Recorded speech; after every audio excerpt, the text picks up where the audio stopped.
So this is a supplement on creating interlocking shapes. Right now I have the grid up. I'm going to create, let's go ahead and include snap. I want to create these basic rings. So let me create just a couple of them here. Nothing too fancy.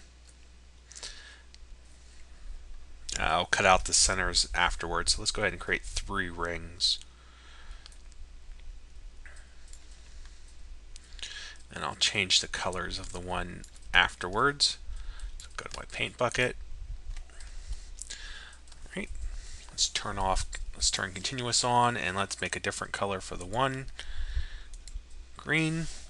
And let's go ahead and cut out the centers, and then we'll connect these up. There we go.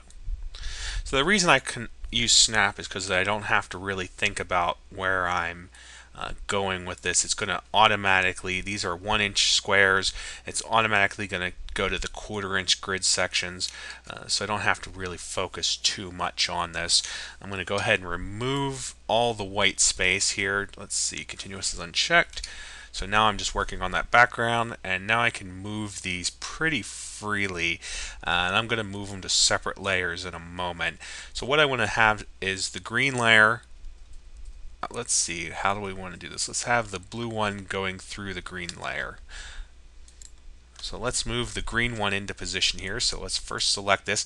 Now we could have done this initially on separate layers. I'm just doing this a very quick one. It may not be as clean as we would like, but again, we're just doing a quick demonstration here. So if initially we're going to place this green one here, let's go ahead and copy it. Let's paste it on a new layer. And let's go back to the old layer. Let's grab our original green circle and let's erase it. So now if we turn off the first one, we can see it's gone. We've also removed the blue from there. And let's go ahead and create this illusion that these are interlocking, that's almost like a chain link. So first we're going to have this green.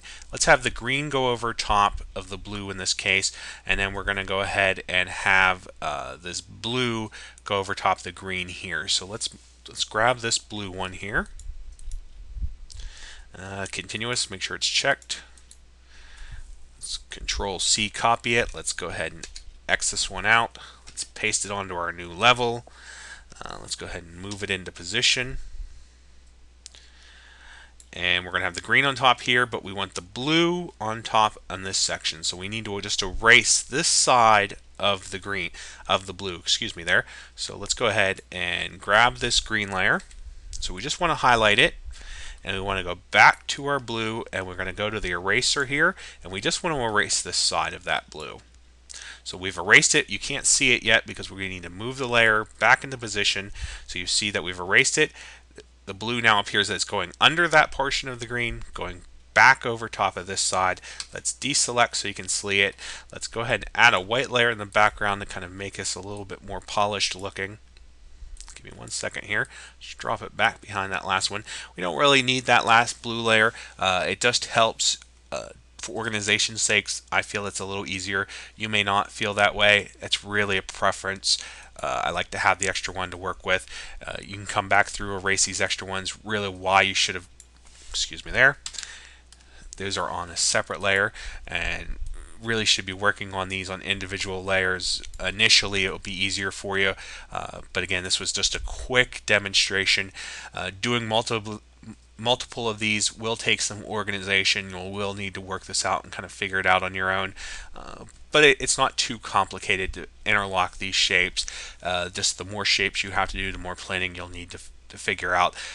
This was just a quick revision, and if you want to talk about it some more, we can. And of course, at any time, any questions, let me know.